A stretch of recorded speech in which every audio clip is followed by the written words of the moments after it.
Assalamualaikum warahmatullahi wabarakatuh. Halo teman-teman, perkenalkan nama saya Ripka BR Kurning atau biasa dipanggil Ripka. Saya dari program studi PJJ Manajemen dari kelas MJ217. Pada kesempatan kali ini, saya akan mempresentasikan materi pengantar akuntansi pada sesi 11 dan 12 dengan topik investasi dalam akuntansi yang mencakup investasi hutang dan saham serta penilaian surat berharga menggunakan metode FVPL dan AFS. Sebelum masuk ke materi, saya akan sampaikan dulu ada 4 tujuan pembelajaran kita hari ini. Yang pertama, kita akan belajar menjelaskan alasan mengapa perusahaan melakukan investasi pada hutang dan saham. Kemudian yang kedua, memahami bagaimana pencatatan akuntansi untuk investasi hutang atau obligasi, mulai dari pembelian, penerimaan, bunga, sampai penjualannya. Yang ketiga, kita memahami pencatatan akuntansi untuk investasi saham berdasarkan persentase kepemilikan. Dan yang keempat, kita akan membedakan dua metode penilaian surat berharga, yaitu Fair Value Through Profit or Loss atau FVPL dan Available for Sale atau AFS. Pada slide selanjutnya, kita masuk ke materi mengapa perusahaan berinvestasi. Masuk pada materi ini, mengapa sebenarnya perusahaan melakukan investasi? Perusahaan yang memiliki kelebihan kas tidak akan membiarkan kasnya ini menganggur begitu saja, karena itu sama saja dengan kehilangan potensi keuntungan. Ada 3 alasan utamanya. Yang pertama, untuk memanfaatkan kelebihan kas agar tetap produktif. Yang kedua, menghasilkan pendapatan tambahan dari bunga dividen atau keuntungan jual beli. Dan yang ketiga, alasan strategis, misalnya untuk membangun relasi bisnis dengan pemasok atau pelanggan, atau juga memperluas kendali usaha. Pada slide berikutnya, 3 tahap akuntansi investasi obligasi. Jadi sekarang kita masuk ke investasi hutang atau yang bisa disebut obligasi. Ada 3 tahap penting dalam pencatatannya. Tahap yang pertama adalah akuisisi atau pembelian, di mana obligasi dicatat sebesar harga beli ditambah biaya broker atau komisi jika ada. Tahap kedua adalah pengakuan pendapatan bunga yang dihitung menggunakan rumus bunga sama dengan nilai obligasi dikali tingkat bunga dikali periode obligasi. Dan tahap ketiga adalah penjualan, di mana selisih antara hasil penjualan setelah biaya dengan harga pokok investasi akan diakui sebagai keuntungan atau kerugian. Oke, pada slide berikutnya pembelian obligasi. Ini ilustrasi pembelian obligasi. Jadi agar lebih jelas, saya akan memperlihatkan contoh kasusnya. Oke, ini pada perusahaan X membeli 50 obligasi milik perusahaan Y dengan bunga 8% per tahun dan jangka waktu 10 tahun. Harga per obligasi adalah 1000 US dollar sehingga pembelian mencapai 54.000 US dollar. Angka ini sudah termasuk biaya broker sebesar 1000 US dollar. Jurnal pencatatannya sederhana, kita mendebitkan akun investasi hutang sebesar 54.000 US dollar dan mengkreditkan akun kas dengan jumlah yang sama. Perlu diingat, harga pokok investasi selalu dihitung dari harga beli ditambah biaya broker atau komisi yang timbul dari transaksi tersebut. Masuk pada slide ke-6, penerimaan bunga dan pengajuan obligasi. Setelah obligasi dimiliki, perusahaan akan menerima bunga secara berkala, biasanya per semester. dengan menggunakan rumus tadi. Jadi 50 dikali 1000 US dollar dikali 8% dikali setengah tahun, kita mendapatkan bunga sebesar 2000 US dollar. Jurnalnya, kas didebitkan 2000 US dollar dan pendapatan bunga dikreditkan 2000 US dollar.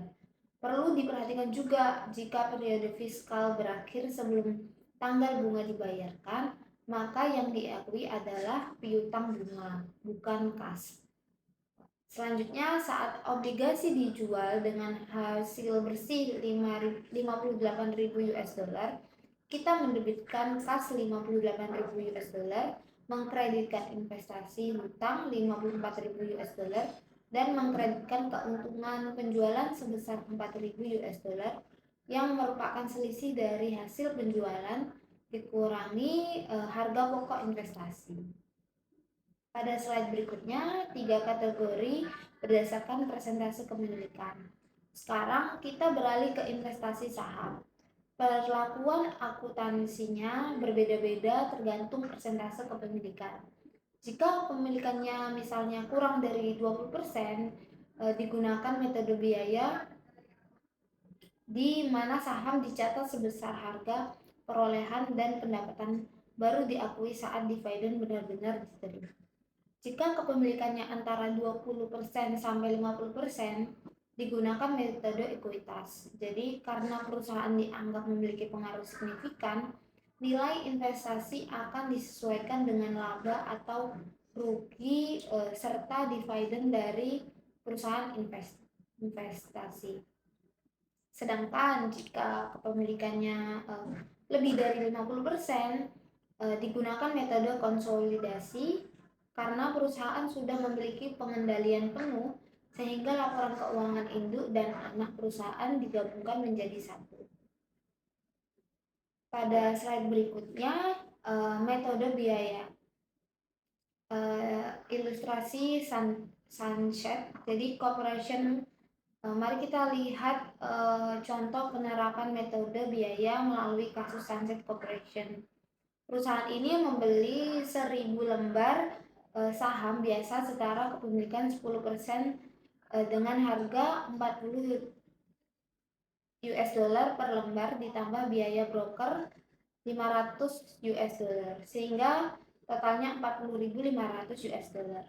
Saat dividen 2% diterima sebesar 2.000 US dollar, jurnalnya adalah kas didebitkan 2.000 US dollar dan pendapatan dividen dikaitkan 2.000 US dollar. Kemudian kita saham ini dijual dan ternyata mengalami kerugian 1.000 US dollar.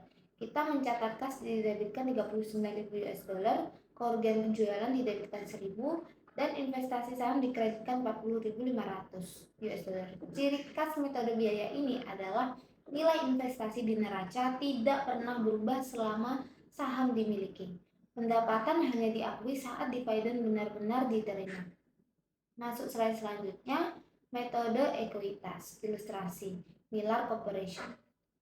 Pada slide ini kita lihat penerapan metode ekuitas melalui kasus Miller Corporation yang membeli 30% saham Back Company seharga 120 US dollar pada 1 Januari 2011. Sepanjang tahun ini Back Company melaporkan laba bersih 100.000 US dollar dan membagikan dividen 40.000 US dollar karena kepemilikannya 30%. Miller mengakui bagiannya labanya sebesar 30% dikalikan 100.000 US dollar yaitu 30.000 US dollar dengan menambahkan akun investasi saham dan mengkreditkan pendapatan investasi. Sebaliknya, saat menerima dividen sebesar 30% dikali 40.000 US dollar yaitu 12.000 US dollar, akun investasi saham justru dikurangi karena dividen dianggap sebagai pengembalian sebagian dari investasi, sehingga saldo akhir investasi saham menjadi 120.000 US dollar ditambah 30.000 US dollar dikurangi 12.000 US dollar sama dengan 138 US dollar. Pada slide selanjutnya kita memasuki pada konsolidasi kepemilikan pengendali. Untuk investasi saham kita bahas konsolidasi. Jika kepemilikan saham lebih dari 50%, perusahaan pemilik disebut induk atau parent, dan perusahaan yang dimiliki disebut anak perusahaan atau subsidiary. Karena sudah memiliki pengendalian penuh, laporan keuangan keduanya juga digabungkan menjadi satu laporan konsolidasi. Contohnya bisa kita lihat pada perusahaan-perusahaan besar di dunia ini seperti Unilever, memiliki anak perusahaan seperti Lipton. Kemudian ada Adidas yang memiliki Reebok dan TaylorMade, dan Disney Company memiliki Disneyland serta ada Capital Cities. Pada slide berikutnya kita masuk ke klasifikasi penilaian surat berharga. Sekarang kita masuk ke materi yaitu tentang penilaian surat berharga. Khusus untuk investasi dengan kepemilikan di bawah 20%, surat berharga dikelompokkan ke dalam 3 kategori penilaian. Pertama ada FVPL atau Fair Value Through Profit or Loss, yaitu surat berharga yang sering diperjualbelikan dalam jangka pendek, di mana perusahaan di mana perubahan nilai wajarnya langsung diakui di laba rugi. Yang kedua ada AFS atau Available for Sale, yaitu surat berharga yang dimiliki dengan tujuan dijual di kemudian hari, di mana perubahan nilai wajarnya dicatat di ekuitas bukan laba rugi. Dan yang ketiga ada HTM atau Held to Maturity, di mana surat berharga ini yang dimiliki hingga jatuh tempo atau dicatat berdasarkan harga perolehan. Materi kita hari ini akan berfokus pada FVPL dan AFS. Selanjutnya kita masuk ke ilustrasi Page Corporation. Mari kita lihat dulu contoh penerapan FVPL melalui kasus Page Corporation per tanggal 31 Desember 2011. Page Corporation ini memiliki dua jenis investasi obligasi, yaitu Your File Company dengan harga perolehan 50.000 dan nilai wajarnya 48.000, sehingga mengalami kerugian belum direalisasi yaitu 2.000. Sementara saham Kodak Company memiliki harga perolehan 90.000 dengan nilai wajar 99.000, sehingga mendapat keuntungan 9.000. Secara total terjadi keuntungan bersih yaitu 7.000. Jadi untuk jurnal penyesuaiannya adalah menerbitkan akun investasi sebesar 7.000 dan mengkreditkan pendapatan belum direalisasikan sebesar 7.000. Yang perlu kita ingat pada FVPL, perubahan nilai wajar baik untung maupun rugi langsung diakui sebagai bagian dari laba rugi periode berjalan. Pada slide berikutnya kita masuk pada AFS, ilustrasi asumsi corporation. Jadi kita membandingkan dengan penerapan AFS melalui kasus asumsi corporation per tanggal 31 Desember. Di sini obligasi Campbell Shop Corporation mengalami keuntungan 10.063 US dollar, sedangkan saham Hershey Corporation mengalami kerugian 19.600 US dollar. Sehingga secara total terjadi kerugian bersih 9.537 US dollar. Jurnal penyesuaiannya adalah mendebitkan kerugian belum direalisasikan pada akun ekuitas sebesar 9.537 US dollar dan mengkreditkan akun investasi sebesar jumlah yang sama. Perbedaan mendasarnya dengan FVPL adalah pada AFS perubahan nilai wajar dicatat di komponen ekuitas, tidak membebani laba rugi sampai investasi tersebut benar-benar dijual. Demikian presentasi saya mengenai investasi dalam akuntansi, mulai dari alasan perusahaan berinvestasi, pencatatan investasi utang dan saham, hingga metode penilaian surat berharga, FVPL dan AFS. Semoga materi ini dapat bermanfaat dan mudah dipahami.